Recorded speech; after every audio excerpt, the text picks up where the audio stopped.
après, c'est 172. 172. Alors, voilà. Bonjour, bonjour à tout le monde qui se rajoute. Alors, voilà, c'était pour les annonces. Alors, on va prier, puis on va commencer notre étude parce que je ne veux pas être ici jusqu'à minuit, là. OK? Ah, je te remercie, Seigneur, de ce temps qu'on va avoir ensemble. Je veux te donner le contrôle des discussions. Même si on est tous humains, qu'on a tous nos préoccupations, même s'il y a déjà des questions prédéterminées, Seigneur, on veut t'écouter. On veut que tu parles à notre cœur, que ce soit toi qui sois au contrôle et que ce soit toi qui nous parles. Alors, on s'en remet à toi. On remet toutes nos pensées. On remet tout ce qui s'est passé dans notre journée entre tes mains. Maintenant, on se déconnecte et on se connecte à toi. Alors, je te remercie d'être parmi nous et de nous donner cette opportunité de pouvoir être ensemble. Amen. Amen. Alors, l'étude qu'on fait aujourd'hui, au début, j'étais comme, on va parler sur l'inquiétude. J'étais comme, mais c'est négatif comme sujet. J'ai dit, alors, on va parler sur la confiance. Alors, on va parler du côté, qu'est-ce qu'on peut faire justement pour vaincre l'inquiétude et aussi tous les bénéfices qu'il y a à développer notre confiance. Alors, merci Manon, c'est vrai, inscrivez-vous, c'était une superbe retraite. Manon est venue l'année passée et c'était excellent. Donc, on parle de la confiance aujourd'hui. Alors, ma première question est, qu'est-ce que ça veut dire pour vous de faire confiance à quelqu'un ou de faire confiance à quelque chose? Alors, je répète la question, mais vous pouvez répondre dès que vous pouvez. Qu'est-ce que ça veut dire pour vous de faire confiance à quelqu'un? Comment est-ce que vous définiriez ça? Ou d'avoir confiance dans quelque chose? Ce serait quoi votre façon de le décrire, votre façon de le définir? Si quelqu'un vous demanderait de le décrire, ça serait quoi pour vous? Faire confiance à quelqu'un ou à quelque chose. Alors, écrivez vos réponses. Je vais partir avec vos réponses.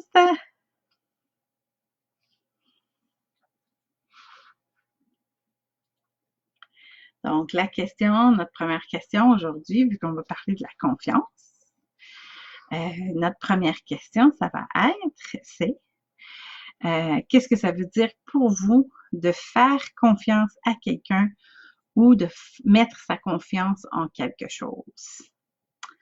Alors, j'attends vos suggestions. Après, je vous donnerai mes réponses à moi. J'ai tout le temps des réponses de prévues, mais j'aime mieux écouter les vôtres. C'est pour ça que quelqu'un m'a demandé, est-ce que ça va être la même étude que cet après-midi? Oui, c'est la même étude, mais c'est pas le même monde. Alors, on devrait avoir un contenu sensiblement différent, même si ça va être dans la même direction. Alors, j'attends toujours vos réponses. Je ne les vois pas affichées. Peut-être que c'est pas super automatique, là. Alors, qu'est-ce que ça veut dire pour vous de faire confiance à quelqu'un ou à quelque chose?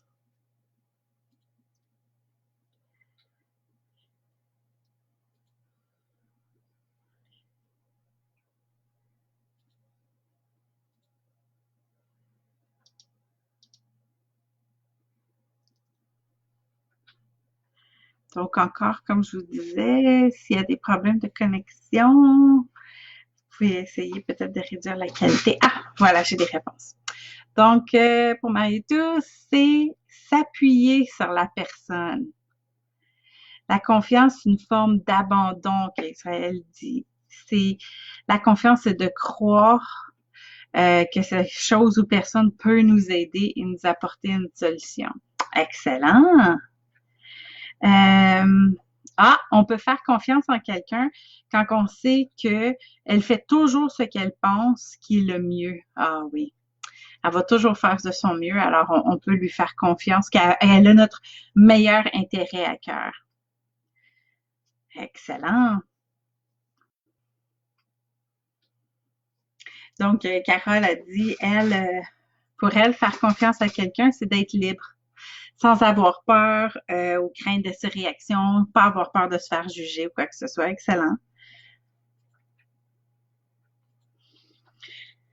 Selon la définition du Larousse, ça dit que la confiance, bon, on peut parler de la confiance en soi, ce serait d'avoir de l'assurance, d'avoir de la hardiesse, d'avoir du courage, parce que on sent que on a la capacité, qu'on a la valeur, on sait qu'on a de la valeur. Et faire comme on dit, comme on fait confiance, on se fait confiance. Mais avoir confiance dans quelqu'un, c'est de se fier entièrement à la personne ou à cette chose. Alors, ça rejoint exactement tout ce que vous avez dit. Donc, vous êtes tous des petits Larousse. C'est ça, de se fier, d'être capable de se fier, d'être capable de se reposer, de faire confiance à c'est ça, faire confiance.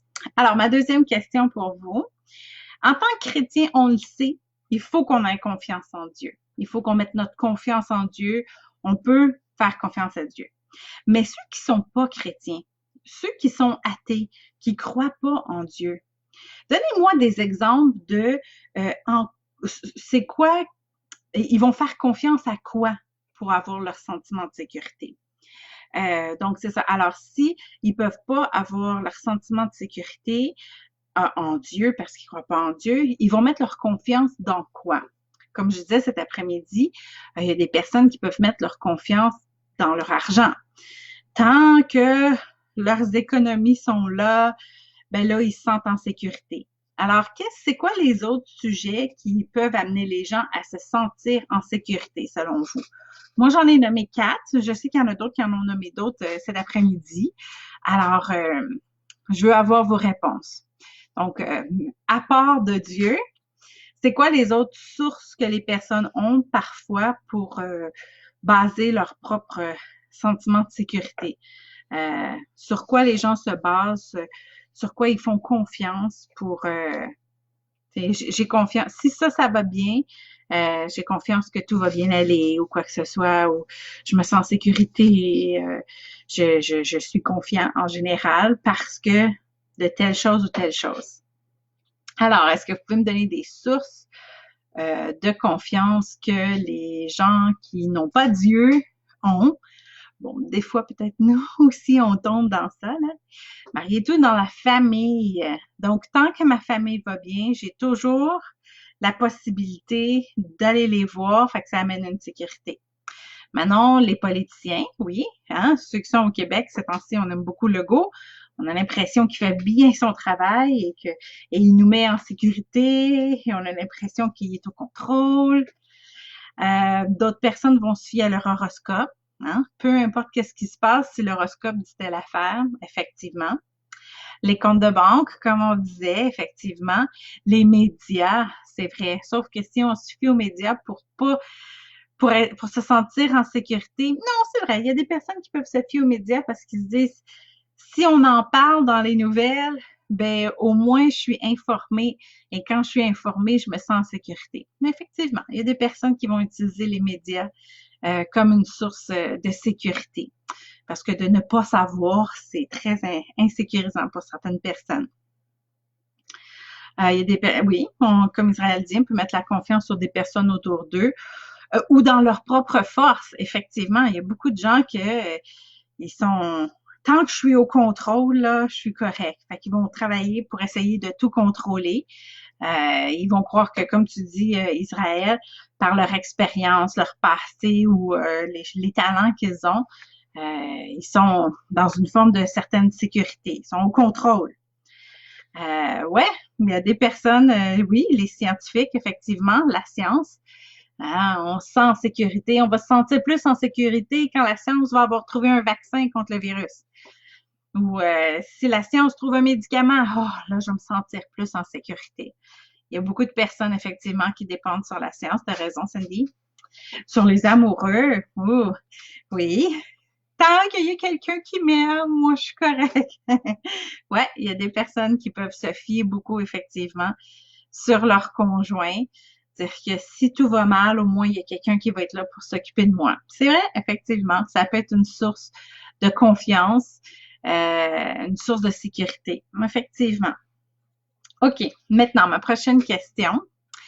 Est-ce c'est dangereux quand même. Il y a quelque chose de dangereux à baser notre sentiment de sécurité sur ces choses-là, sur ces sources-là. C'est dangereux d'avoir sa sécurité basée sur les gouvernements, basée sur nos finances, basée sur la science, basée sur nous-mêmes. C'est dangereux. Et pourquoi est-ce que vous pensez que c'est dangereux de mettre notre confiance, d'attacher notre sentiment de sécurité à ces choses-là? Pourquoi vous pensez que c'est dangereux? Je pense que, bon, on va être pas mal toutes d'accord avec la même chose, je pense. Alors, c'est évidemment un peu dangereux de toujours de mettre notre sentiment de sécurité sur l'argent, les gouvernements, la science, nous-mêmes, sur notre époux ou sur quoi que ce soit d'autre. C'est exactement ça, Israël. Une des raisons pourquoi c'est dangereux de mettre notre confiance dans ces choses-là, c'est parce que c'est des choses qui sont pas fiables ou qui sont imparfaites, qui sont changeantes. Personne a l'absolue vérité. Tu as tout à fait raison, Sylvie. Alors, même si, comme tu disais tantôt, ils font de leur mieux, ils font vraiment, vraiment de leur mieux, ils savent pas tout. Et les circonstances eux-mêmes peuvent changer, et puis là, il va falloir qu'ils changent leur fusil d'épaule. On a quelqu'un qui nous cite l'Ecclésiaste, c'est que oui, tout est vanité, tout va disparaître. Alors, faire confiance à toutes ces sources-là autour de nous, c'est une fausse sécurité parce que toutes ces sources-là peuvent tomber éventuellement.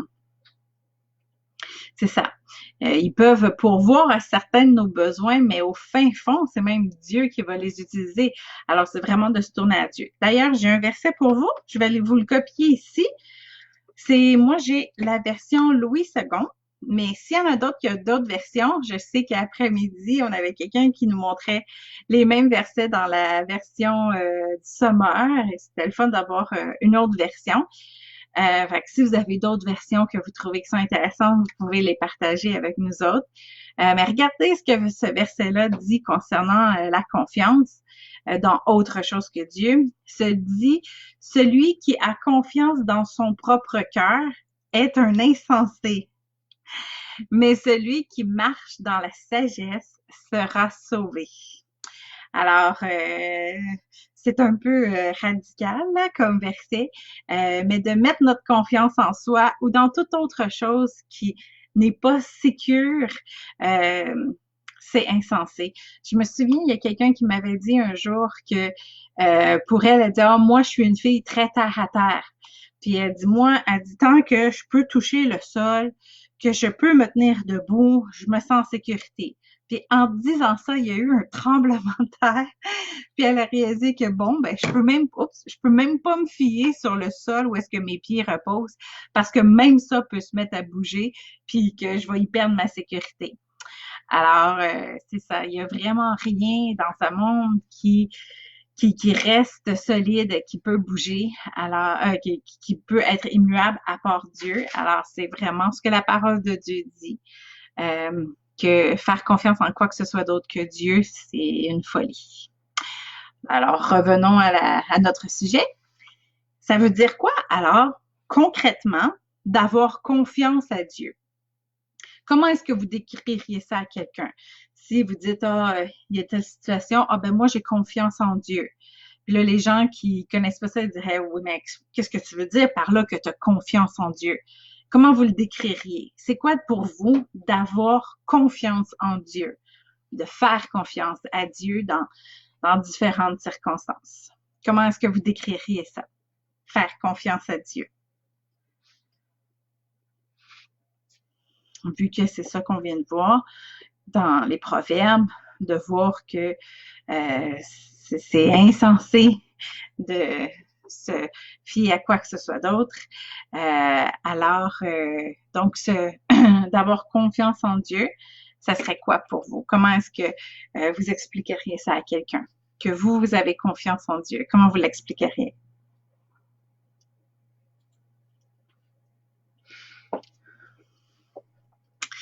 Je vais attendre vos réponses et qui arrive toujours tout d'un coup. Allô, allô! Moi aussi, je m'appelle Caro. Alors, bonjour, Lucie. Alors, la question qu'on est en train, que je viens de poser, que j'attends d'avoir vos réponses, c'est ça veut dire quoi concrètement d'avoir confiance à Dieu?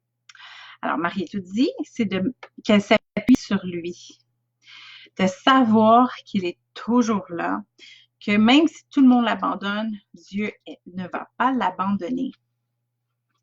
Ah, mais Israël, il dit que la confiance et la foi sont vraiment liées. Et comme le verset le dit, mon juste vivra par la foi. Alors, si on se dit juste, on devrait avoir la foi à l'intérieur de nous. Et la foi nous amène à avoir, bien sûr, confiance en Dieu, s'attacher à ses promesses, effectivement. Donc, on connaît ses promesses, mais de faire confiance à Dieu, c'est de croire que ce qu'il dit, il va tenir parole.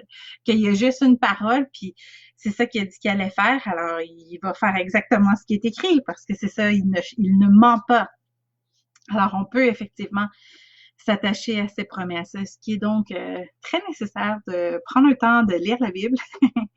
Il y a un verset qui dit, il me semble que c'est dans Jean, Jésus, il dit, quand l'Esprit, le Consolateur va venir, il va ramener à votre mémoire tout ce qui a été dit ou enseigné, mais pour ramener à la mémoire, c'est parce qu'il faut, à un moment donné, que ça aille rentrer à l'intérieur. Donc, évidemment, c'est important de lire notre parole pour que on puisse avoir les promesses qui ressortent. Que quand on est dans un moment stressé, qu'on est comme, oh non, est-ce que je vais y arriver? Est-ce que Dieu me demande de faire telle chose, mais est-ce que je suis capable? Je me sens comme trop faible pour le faire, de se rappeler la promesse que non, je peux tout par Christ. Alors, en se rappelant des promesses, ça nous permet de lui faire confiance et de voir que Dieu est fidèle, effectivement, ici. OK. Si on se fie à la définition du Larousse, justement, ça disait de faire confiance et de se fier à quelqu'un. Et en se fiant à quelqu'un, c'est de faire ce qu'il nous dit de faire et de pas faire ce qu'il nous dit de pas faire. Alors, on se fie à la personne, on sait, dans ce cas ici, comme on est en train de parler, on sait que Dieu, il veut notre meilleur et que il se trompe pas, lui, et lui, il a la vérité. Alors, on peut se fier à lui. Je sais que ce qu'il fait, oui, c'est ça, c'est vrai, Sylvie. Il y a juste Dieu qui connaît le pourquoi. Alors, on peut lui faire confiance. Il laisse rien au hasard. Puis, il nous aime. Fait qu'il va pas nous abandonner dans toutes sortes de circonstances. Alors, je vous donne 2 versets maintenant. Je vais vous les mettre tout de suite ici. Comme je dis, vous pouvez aussi aller chercher dans d'autres versions. Et prenez le temps de lire les versets et dites-moi spontanément ce que vous ressortez de ces versets-là. Qu'est-ce que ces 2 versets vous enseignent? Qu'est-ce qui vous frappe le plus? Qu'est-ce que vous retenez le plus de ces versets-là? Alors, on a le psaume 37.4. Non, ça, c'est le verset pour Passion 37.4. Non, le psaume 37.5 qui dit « Recommande ton sort à l'Éternel, mets en lui ta confiance et il agira. » Et le verset Ésaïe 12.2 qui dit « Voici, Dieu est ma délivrance. Je serai plein de confiance et je ne craindrai rien. Car l'Éternel est ma force et le sujet de mes louanges. C'est lui qui m'a sauvé. » D'ailleurs, c'est 2 bons versets. Si vous êtes genre à vous inquiéter, excusez, ma chaise elle craque un peu. Si vous êtes genre à vous inquiéter de qu'est-ce qui se passe en ce moment, prenez ces versets-là, écrivez-les sur des post-it, mettez ça partout, sur vos miroirs ou peu importe, sur votre frigo ou sur votre porte d'entrée. C'est des versets qui peuvent vous aider à retrouver la paix. Alors, qu'est-ce que ces deux versets-là vous enseignent? Qu'est-ce que Dieu vous dit à travers ce verset-là personnellement? Donc, le psaume 37,5 qui dit « Recommande ton sort à l'Éternel, mets en lui ta confiance et il agira. » Et Ésaïe 12,2 qui dit « Voici Dieu ma délivrance, je serai plein de confiance et je ne craindrai rien, car l'Éternel est ma force. Et le sujet de mes louanges, c'est lui qui m'a sauvé. » Alors, qu'est-ce que ces deux versets vous enseignent? Qu'est-ce que vous retenez de ces deux versets-là? Est-ce qu'il y en a un que vous préférez?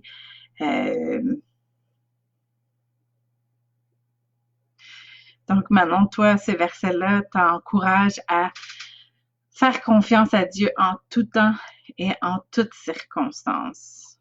De lui faire confiance que peu importe qu'est-ce qui se passe, il est au contrôle, qu'il va agir en ta faveur, ou du moins te montrer quel chemin prendre pour que ça puisse aller du bon côté. Ah, Sylvie est d'accord avec toi. Peu importe les circonstances, il sera avec moi.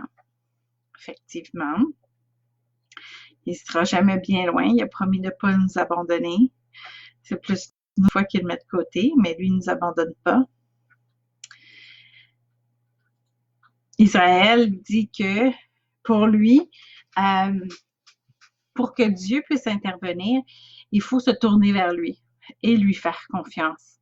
C'est sûr que c'est une clé pour la victoire. C'est vrai que, tu sais, on dit souvent, c'est ça, Dieu est avec nous, Dieu est avec nous. Mais si on marche pas dans la bonne direction, Dieu est avec nous, mais on va avoir quand même les conséquences de la mauvaise direction.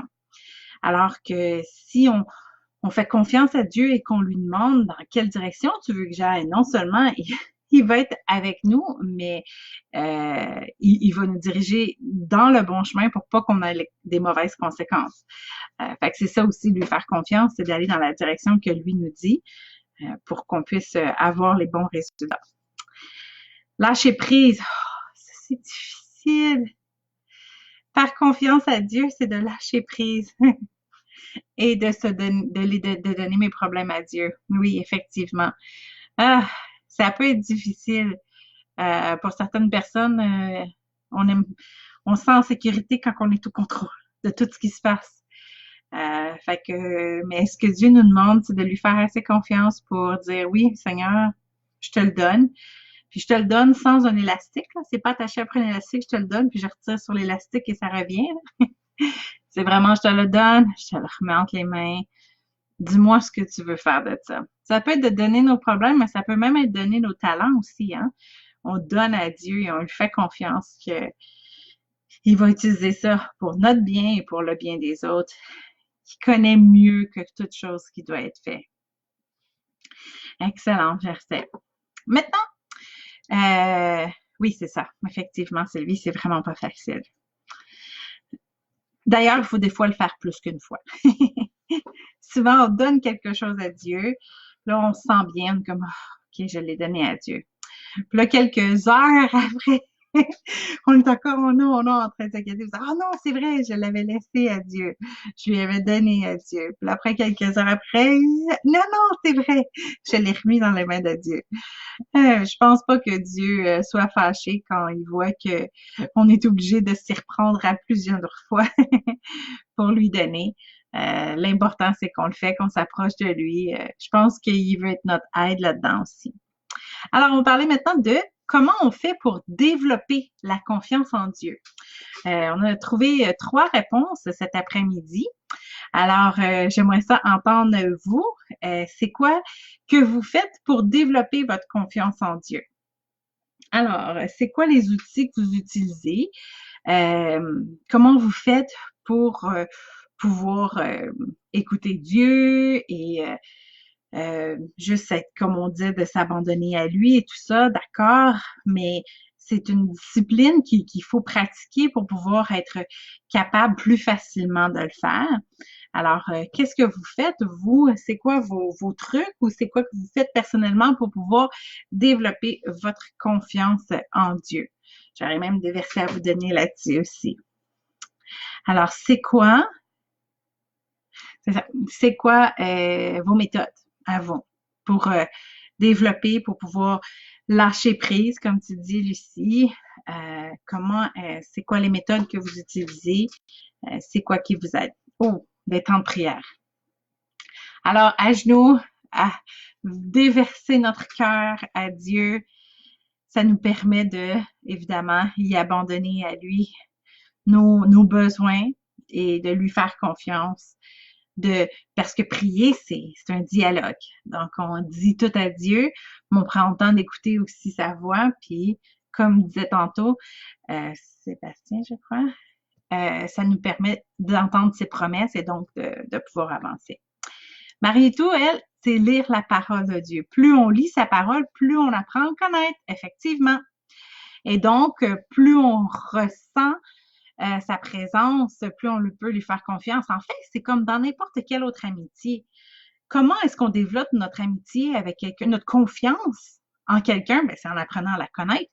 Plus on connaît la personne, plus on sait si on peut lui faire confiance ou pas. C'est la confiance, c'est pas un fruit de l'esprit qui apparaît comme ça, là. La confiance, c'est quelque chose qui se développe tranquillement, à force de connaître. Alors oui, Marie-Tout a raison. À force de lire la parole de Dieu, ça nous permet de le connaître et donc de lui faire confiance. Ah, la louange, Sébastien, c'est vrai. Je trouve que ça nous amène à mettre notre concentration plus sur Dieu. En tout cas, moi, dans mon cas, c'est ça que ça aide.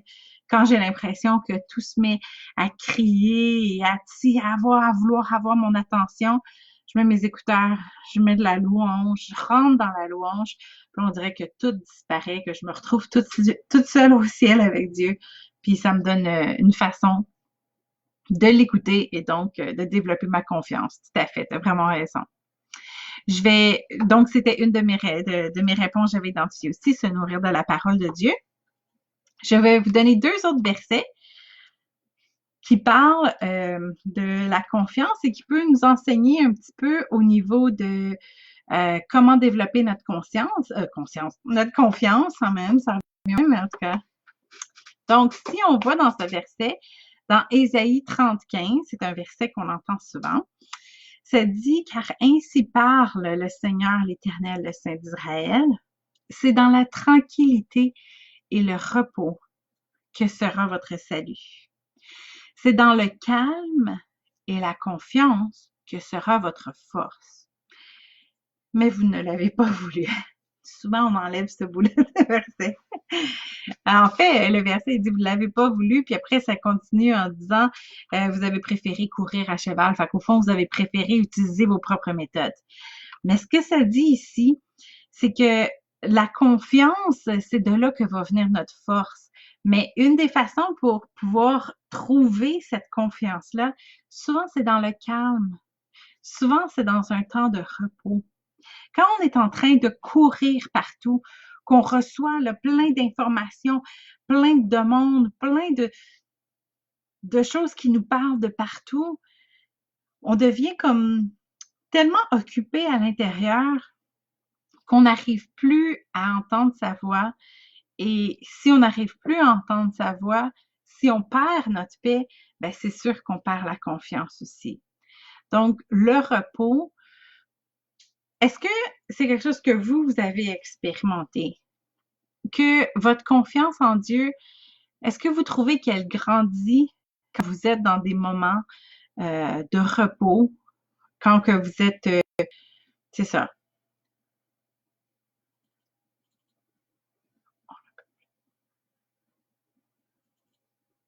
Alors, est-ce que on n'a comme pas le choix, là, on s'est fait mis en quarantaine, on s'est fait mis en isolement. Donc, on peut profiter aussi du fait qu'on est mis en isolement pour pouvoir y voir notre temps de repos, notre temps de tranquillité. On peut remplir la maison bruit, de télé, téléphoner à quelqu'un tout le temps, de mettre la radio tout le temps, d'avoir toujours de l'information qui rentre, les médias sociaux. Euh, mais ça nous amène pas la tranquillité. Puis c'est vraiment dans ce temps-là de repos que revient notre force et que revient la confiance aussi. Donc, on parlait que des façons pour développer la confiance en Dieu, comme Mariétou le disait, de lire notre parole. Et une autre façon, justement, c'est de s'arrêter pour l'écouter, pour réfléchir, de s'arrêter. Si on s'arrête pour écouter Dieu, puis comme tu disais, Sébastien, je pense que la louange, ça peut vraiment aider à ça. Si on s'arrête pour écouter Dieu, ça va nous permettre d'avoir plus de paix et de pouvoir être en confiance. Et effectivement, ça nous dit, le psaume 91, c'est comme un psaume très important dans ce moment de panique générale. Moi, un petit témoignage, dans mon cas, j'ai décidé de oindre la porte principale de chez moi en récitant le psaume 91. Comme je disais, ma maison, c'est la demeure du Tout-Puissant, qu'on va être protégé, que tous ceux qui rentreraient dans ma maison vont être protégés, tout ça. C'est rien de magique, là, c'était juste un symbole, mais je l'ai utilisé en déclarant le psaume 91. C'est effectivement un très bon psaume pour le temps qu'on vit en ce moment. Et je vais vous donner un autre verset qui parle de comment, dans un sens, comment développer la confiance en Dieu. Karine, c'est pour toi la confiance, c'est un sentiment quand on sait qu'on ne sera pas déçu. Oui, effectivement.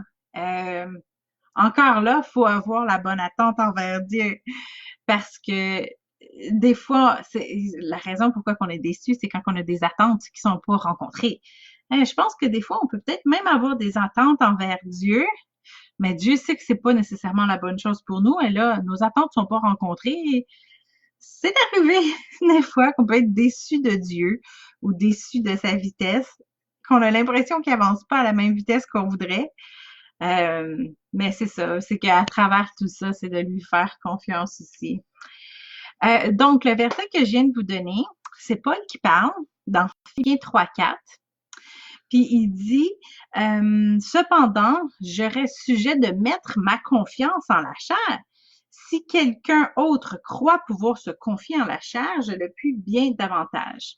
Alors, on sait que Paul venait d'une famille importante, dans le sens au niveau politique, en sens au niveau même religieux. Donc, il y avait beaucoup d'atouts, il y avait énormément de connaissances.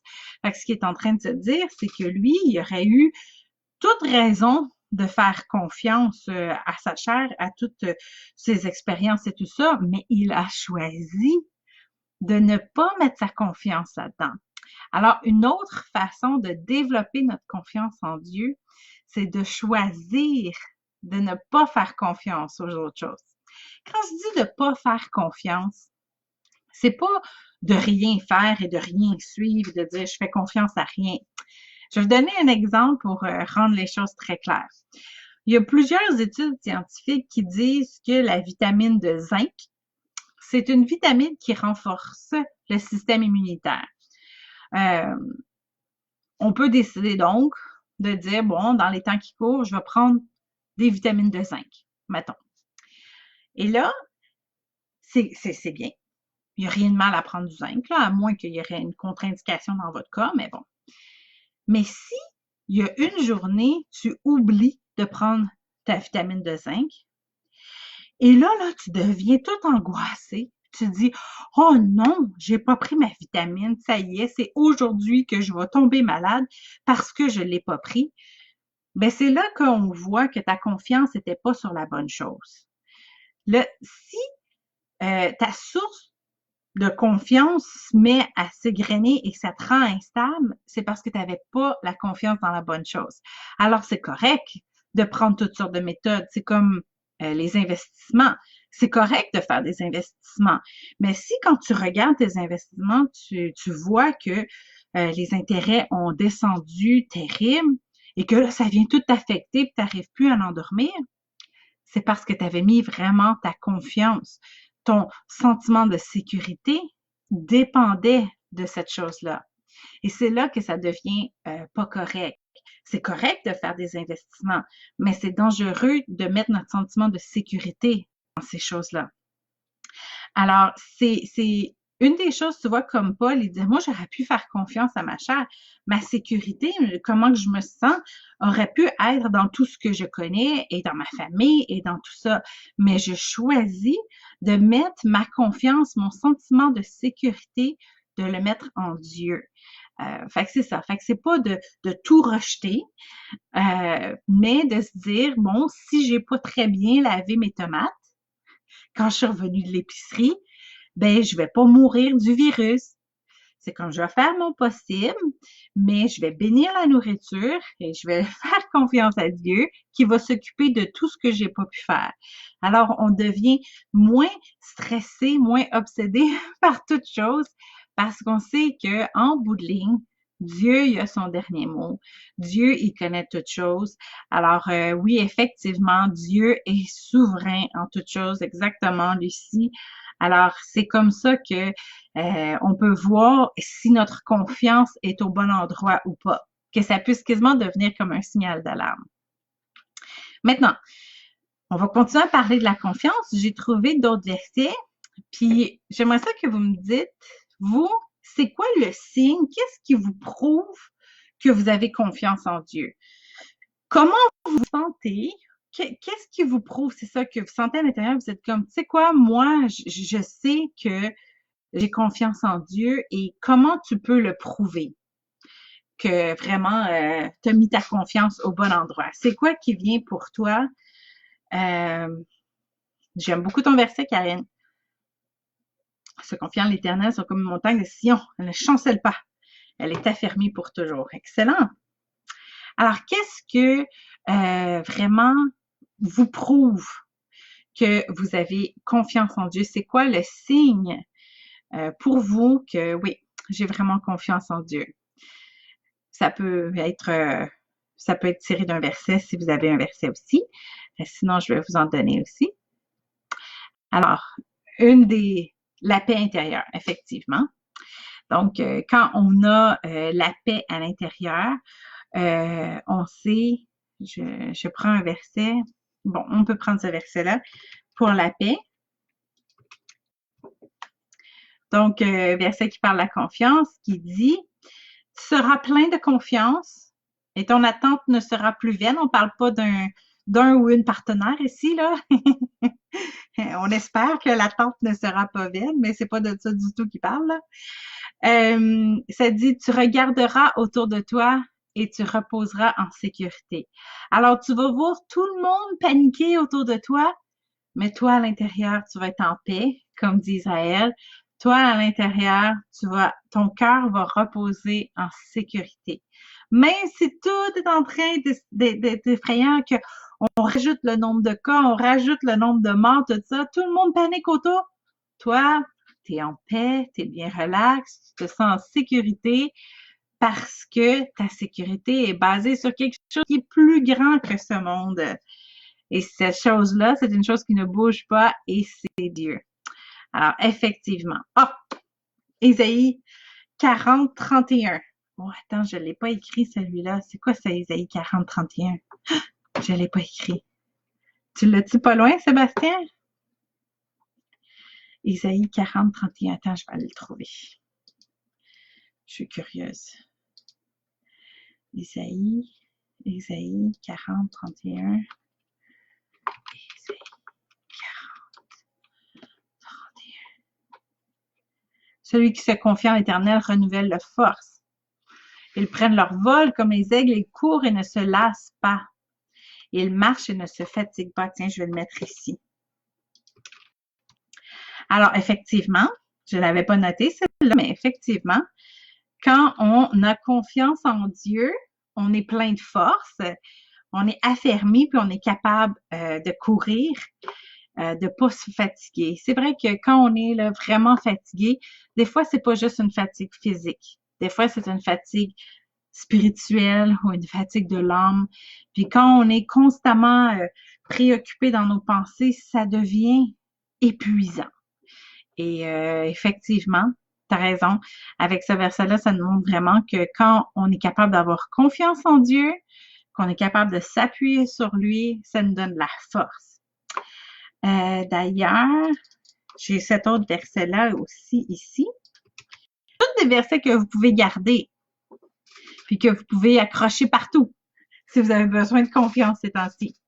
Ça dit dans le psaume 27:3, « Si une armée de microbes campait autour de moi, mon cœur n'aurait aucune crainte. Si une guerre s'élevait contre moi, je serais malgré cela plein de confiance. » Pourquoi? Parce que notre confiance est basée en Dieu. Alors, peu importe ce qui se passe autour de nous, on est en confiance. Alors, on sait que Dieu, il a notre bien à cœur. Alors, peu importe qu'est-ce qui peut arriver, Dieu a notre bien à cœur. Alors, on va écouter qu'est-ce qu'il nous dit de faire, évidemment. C'est pas juste ça, Dieu a mon bien à cœur, alors je vais faire tout ce que je veux comme je veux quand je veux. Mais on va l'écouter, puis on va croire qu'il va nous amener dans la bonne direction. Donc, un des signes, je vais même rajouter, Sébastien, ton verset dans mon étude, pour moi personnellement. Donc, un des signes, c'est on n'est pas épuisé. Un des signes qu'on est à la bonne place en Dieu, qu'on a confiance. On a dit donc, on repose en sécurité, on n'est pas épuisé, on n'a aucune crainte et j'ai un autre verset que le monde ne cite pas toujours. Alors, je voulais vous le montrer. Je trouvais ça amusant. Oui, Karine, c'est ça que Sébastien vient de citer, le Ésaïe 40, 31. C'est excellent. Donc, un autre verset qui nous montre qu'on a vraiment confiance en Dieu. Ésaïe 25, 9 dit, « En ce jour-là, on dira, voici, c'est notre Dieu en qui nous avons confiance. Et c'est lui qui nous sauve. C'est l'Éternel en qui nous avons confiance. Soyons dans l'allégresse et réjouissons-nous de son salut. » Alors, pendant que tout le monde panique autour, nous, on peut être dans la joie. Alors, si on est triste, découragé et tout ça, c'est un signal d'alarme qu'on a peut-être oublié de mettre notre confiance en Dieu. Parce que si on a vraiment confiance en Dieu, on devrait être dans la joie. C'est vraiment une grande différence avec le monde autour de nous qui ont le visage long, qui sont stressés, qui regardent partout, alors que nous, on est dans la joie. Tout va bien. Tout ne va pas tout très bien, mais on sait que Dieu est de notre côté. Alors, peu importe qu'est-ce qui se passe, on peut se réjouir. C'est ça que ça dit dans ce verset-là. Alors, soyons dans l'allégresse. Ça fait peut-être drôle à dire dans une situation, mais il y a un autre verset qui dit que la joie de l'Éternel, c'est notre force. Alors, être en paix, mais avoir la joie aussi, c'est ça qui nous appartient quand on a vraiment confiance en Dieu, quand on est capable de se fier à lui plus que se fier à ce que les autres disent autour. Ça nous amène la joie, ça nous amène la paix. Donc, si on n'est pas joyeux en ce moment, si on a peur, c'est peut-être parce qu'on manque de confiance en Dieu. Peut-être parce qu'on a commencé à baser notre sentiment de sécurité sur autre chose que sur Dieu. En fait, vous savez, dans 2 Corinthiens 1:9, je vais l'écrire ici pour vous, là. Mais je n'irai pas le chercher parce que on en a pas mal de versets. Dans 2 Corinthiens 1:9, ça dit que les disciples, ils n'avaient même pas peur de mourir. Ils avaient tellement confiance en Dieu que même la mort leur faisait pas peur. C'est à ce point-là qu'on devrait tout arriver, j'imagine. On a besoin de travailler beaucoup notre confiance en Dieu et donc de ne pas regarder nécessairement aux circonstances autour. Donc, je pense qu'il me reste, oui, une dernière question pour vous. Donc, en plus d'être dans la joie, c'est ça que je trouve extraordinaire, Avoir confiance en Dieu, ça nous amène dans la joie, qu'on a dit. Ça nous amène dans la paix. Ça nous amène dans un sentiment de sécurité.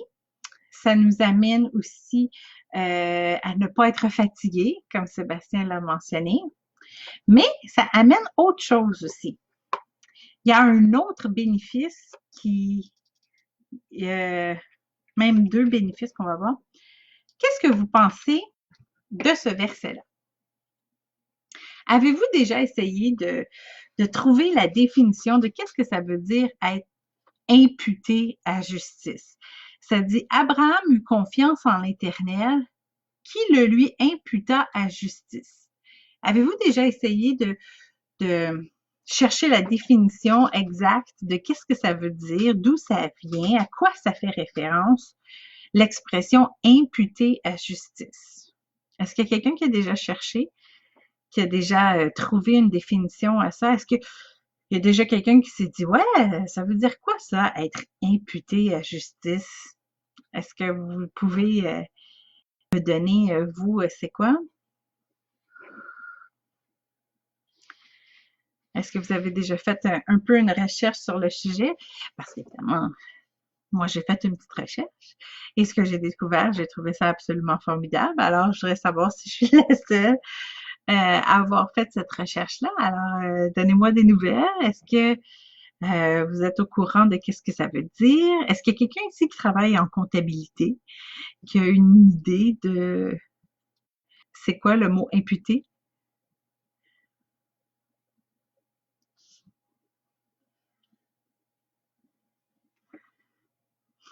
Sa grâce me suffit, c'est certain.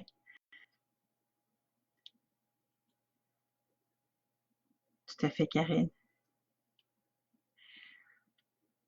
Alors, je ne sais pas si vous avez eu le temps de chercher, mais je vais vous dire qu'est-ce que moi j'ai trouvé. Donc, j'ai trouvé cette référence-là dans le Top chrétien. Il y avait un article qui parlait du sujet, qui disait que imputé est un terme employé en comptabilité. Je ne sais pas s'il y en a qui travaillent en comptabilité, vous pourrez me le dire. Là.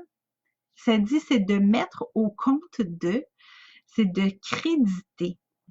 Donc, c'est comme si ce verset-là disait que à chaque fois qu'on fait confiance à Dieu, c'est comme si on mettait de l'argent dans notre compte pour payer pour nos futures erreurs. Fait que quand on fait confiance à Dieu,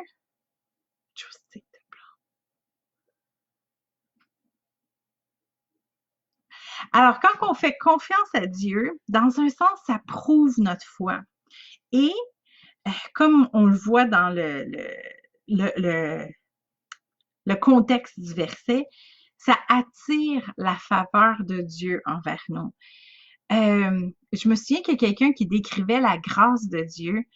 C'est Max Lucado, c'est un auteur très connu, qu'il racontait, il définissait la grâce de Dieu comme l'histoire d'un père qui a un fils et que son fils s'en va au collège.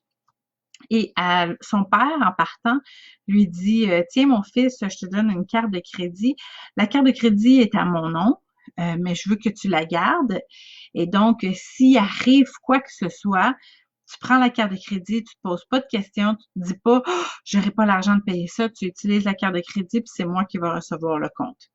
Alors, il dit est-ce que le fils, si moindrement il aime son père, est-ce qu'il va partir avec la carte puis commencer à la dépenser partout? Non. Il sait que c'est quelque chose qui est précieux, que c'est quelque chose que son père lui a donné en cas d'urgence. Alors, il va pas commencer à l'utiliser à n'importe quoi, mais il sait qu'il l'a. Puis c'est un peu ça la grâce de Dieu. C'est pas parce que Dieu nous a donné sa grâce qu'on va commencer à faire des péchés partout, puis ah, c'est pas grave, Dieu va couvrir de sa grâce.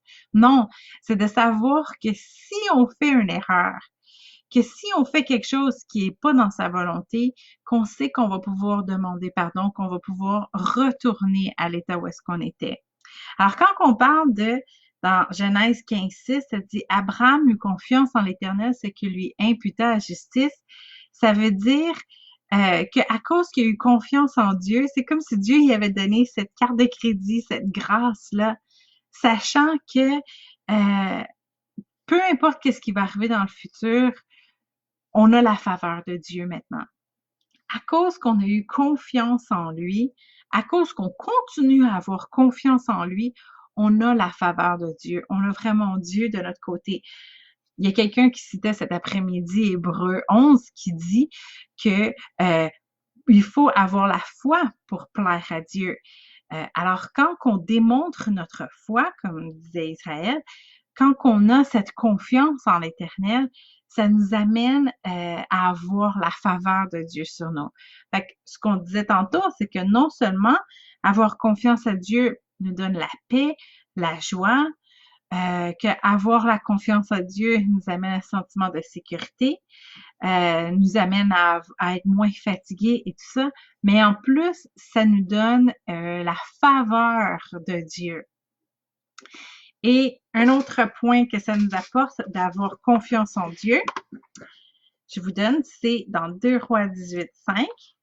Je vous le donne parce qu'on va bientôt terminer avec ça. Oups, mauvais verset. Je recommence. Je recommence. 2 Rois 18, 5.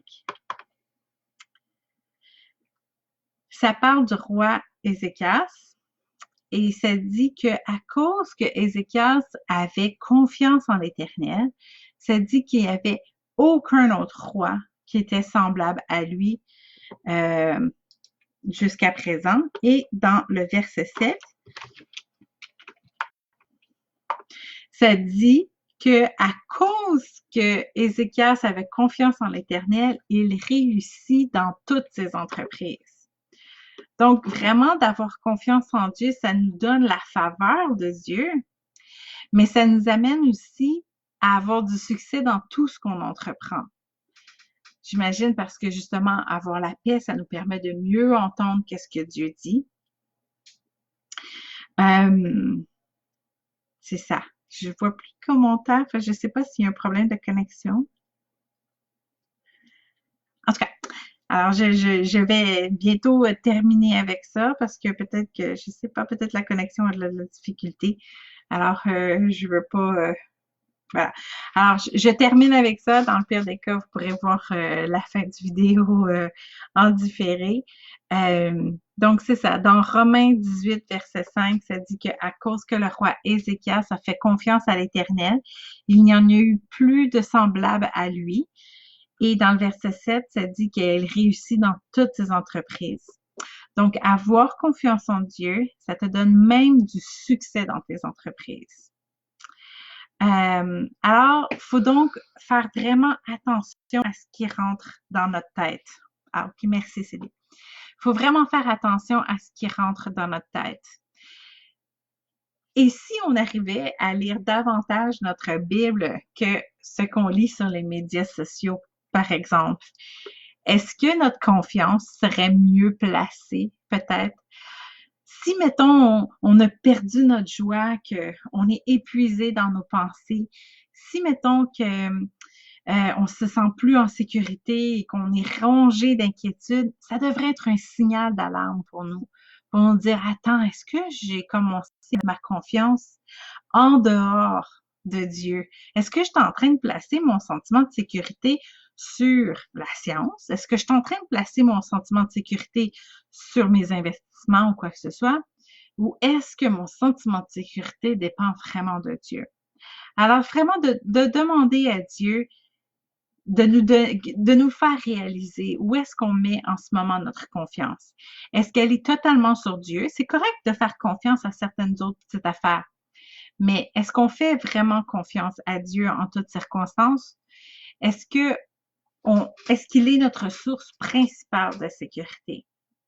Parce que comme on a vu, si on a vraiment Dieu qui est notre confiance, on va être dans le calme et dans le repos. On va être dans la présence de Dieu. Puis comme Sébastien disait vraiment, la louange, ça aide beaucoup à rentrer dans la présence de Dieu. Et on va étudier la parole pour se rappeler des promesses que Dieu nous a faites.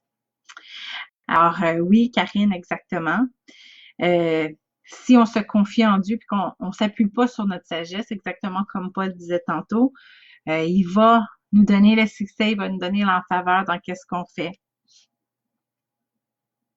Oui, c'est sûr, Sylvie, qu'il y a des temps très difficiles. On va tous passer par des temps difficiles.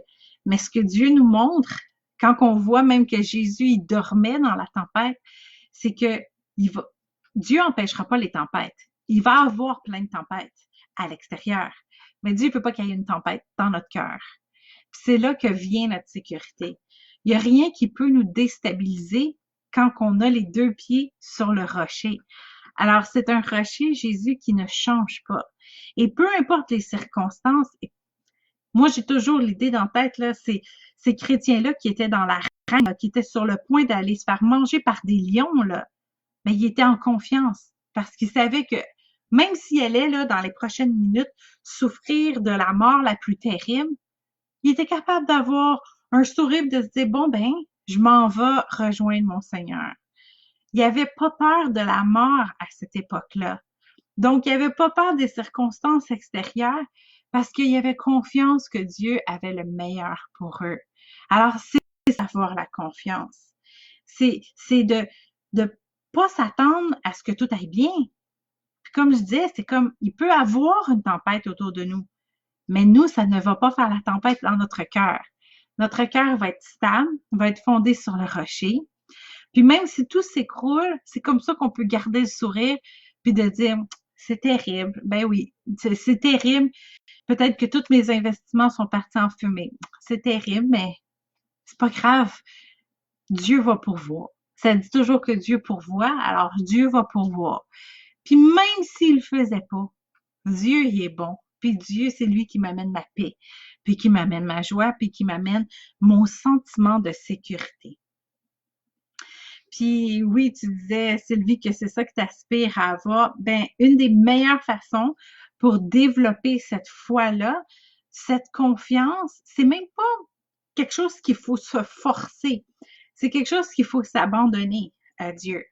Et bien, la meilleure façon, c'est de se nourrir de la promesse de Dieu, de se nourrir de qu'est-ce qu'il dit. Comme on disait tantôt, plus on apprend à connaître Dieu, plus on réalise qu'on peut y faire confiance. Fait qu'on a deux sources d'information. On a la source d'information, les médias sociaux, Internet et tous les journaux et les politiciens, tout ça, eux qui ont une certaine information, et il y a la parole de Dieu. Et si il y a des jours où est-ce que ce que j'entends dans les nouvelles commence à trop me stresser, mais tu sais quoi? On ferme la télé. On ferme nos médias sociaux. On va passer une journée sans nos médias sociaux et on va passer une journée dans qu'est-ce que la parole de Dieu dit. Plus on va se nourrir de la parole de Dieu, plus notre foi va grandir et plus les autres informations qui, eux, amènent des soucis, ils vont avoir moins d'importance. On va lire quelque chose, le monde va crier quelque chose de stressant, puis tu vas être comme, ah ben, pense ça si tu veux, mais moi, je suis en sécurité dans mon cœur. Mais pour arriver à ça, pour arriver à être solide comme ça, il faut se nourrir davantage de la parole de Dieu que de se nourrir de tout ce que les médias disent. Il n'y a rien de mauvais d'écouter dans les médias, mais quand que ça nous affecte plus que ce que la parole de Dieu dit, c'est parce qu'il y a un problème d'équilibre.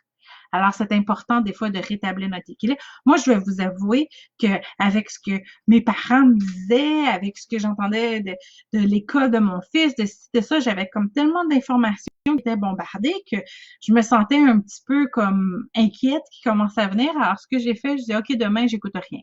J'écoute aucune nouvelle, rien du tout. Je ferme tout et je me concentre sur qu'est-ce que Dieu dit. Et l'équilibre est revenu et après, je peux continuer des fois à lire encore des informations ou des choses que j'entends. Et moi, je suis une fille un peu positive, là. Je vois tout le temps le bon côté des choses, mais quand que je le lis, je sais que c'est ce que Dieu dit qui prime. Alors, c'est important si vous sentez que la balance commence à plus se faire, ben prenez un jeûne de médias sociaux une journée. Prenez un jeûne de télé, c'est correct. L'important, c'est de rétablir notre confiance pour que ça soit Dieu, ce qu'il dit, qui soit vraiment ce qui est le plus important. Fait que c'est ça. Alors, faites confiance à Dieu. Peu importe qu'est-ce qui se passe, peu importe ce qui se décide, Dieu, il a notre bien à cœur. Alors, si on rentre dans ses voies, même nos erreurs vont, euh, on va peut-être avoir des conséquences négatives de nos erreurs, mais au bout de ligne, Dieu va s'arranger pour que ce soit des bonnes choses qu'on puisse en garder. Fait qu'il faut pas avoir peur de faire des erreurs, il faut juste suivre Dieu de tout notre cœur, puis se donner complètement à lui, comme quelqu'un disait aujourd'hui, de vraiment s'abandonner à lui. Alors, ben c'est ça. Alors, j'aimerais prier pour vous. J'aimerais prier qu'on puisse avoir ce signal d'alarme-là dans notre cœur. Que si on commence à entendre des choses qui viennent nous stresser, vous savez, des fois même, c'est les chrétiens qui vont nous dire des choses, ils vont interpréter la parole de façon tellement épeurante qu'on n'aura plus la paix. Ben, c'est parce que peut-être leur interprétation de la parole de Dieu est pas très bonne. Ou peut-être que la façon qu'ils le transmettent est pas très bonne. Dieu a jamais transmis la peur à quiconque. Dieu n'a jamais utilisé la peur vraiment, là, jamais. Dieu nous amène dans sa paix. C'est à cause de sa paix qu'on le suit. C'est pas à cause qu'on a peur. Oui, on parle de la crainte de l'Éternel, mais la crainte de l'Éternel, c'est de le respecter. C'est pas d'avoir peur. Dieu veut pas qu'on ait peur. Dieu veut qu'on le suive parce qu'on est en paix, parce qu'il est notre source de sécurité. Alors, peu importe ce qu'on on entend autour de nous, si ça vient affecter notre paix, notre joie, si ça vient affecter qu'on est fatigué, épuisé, c'est parce que notre source était pas bonne, était corrompue. Alors, changeons de source, que ça devienne un signal d'alarme pour nous. Alors, c'est ça que je vais prier pour vous maintenant. Je vais prier que le Seigneur utilise comment vous vous sentez comme un signal d'alarme pour évaluer à quel point vous êtes proche de Dieu ou si vous avez besoin de vous rapprocher de lui. D'accord? Alors, on va prier ensemble. Seigneur, je te remercie de ce temps qu'on a eu ensemble. Je te remercie des échanges. Je te remercie de chaque personne on sait tous comment s'approcher de toi. On sait c'est quoi les ingrédients essentiels, la parole, la louange, la prière. On a tous ces ingrédients-là et on sait c'est quoi les bénéfices. On est content de se les avoir rappelés, de savoir qu'on a la paix, la joie, qu'on a qu'on sera pas épuisé, qu'on a la sécurité, qu'on a même la faveur et le succès qui sont attachés à notre confiance en toi, à avoir notre sentiment de sécurité basé sur ce que ta parole te dit. Alors Seigneur, je te donne la permission. Saint-Esprit, je te donne la permission de faire sonner un signal d'alarme. Que quand notre cœur est ballotté, que quand on est inquiet, Saint-Esprit, je te donne la permission de nous brasser un peu pour nous faire réaliser, hey, où est ton sentiment de sécurité? Sur quoi est basé ton sentiment de sécurité? Saint-Esprit, ramène-nous dans un équilibre qui est comme toi tu l'as prévu. Tu veux le meilleur pour chacun de nous.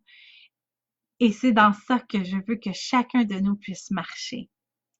Seigneur, je te donne le champ libre de prendre soin de chacun de nous et de surtout prendre soin de notre cœur pour qu'on puisse marcher en confiance et dans un bon équilibre émotionnel. Seigneur, je te prie particulièrement pour chaque personne qui entend cette étude. Je prie pour un cercle de protection sur eux et sur leur famille. Je déclare le psaume 91 sur chaque personne ici, Seigneur. Je prie que tu puisses les protéger de corps, donc pas de virus, et que tu puisses les protéger dans leur âme aussi, donc dans leurs émotions et dans leur esprit, pour que tu puisses être toujours leur premier dans leur vie.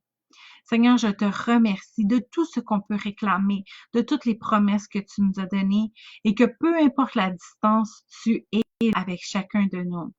Je te remercie, Seigneur, que toute cette protection qui s'étend à chaque personne puisse s'étendre sur leur famille aussi et que à travers tout ça, tu sois glorifié. Je te donne toute la gloire, Seigneur, et je prie que à chaque jour, ton nom puisse être élevé. Merci, Seigneur. Amen. Alors, voilà, c'était l'étude que je voulais faire aujourd'hui avec vous. Vous m'en donnerez des commentaires. Je ne sais pas pourquoi, mais si vous écrivez des commentaires, ils vont être tout mélangés. Vous allez voir, les commentaires vont peut-être pas suivre, je sais pas. Mais vous pouvez m'envoyer email à info, hein, email, Messenger, vous pouvez rajouter des commentaires, quoi que ce soit. Ça va me faire plaisir de les lire. Si vous avez aimé ça, la formule, c'était une première essai, ben dites-le moi, on va en refaire d'autres.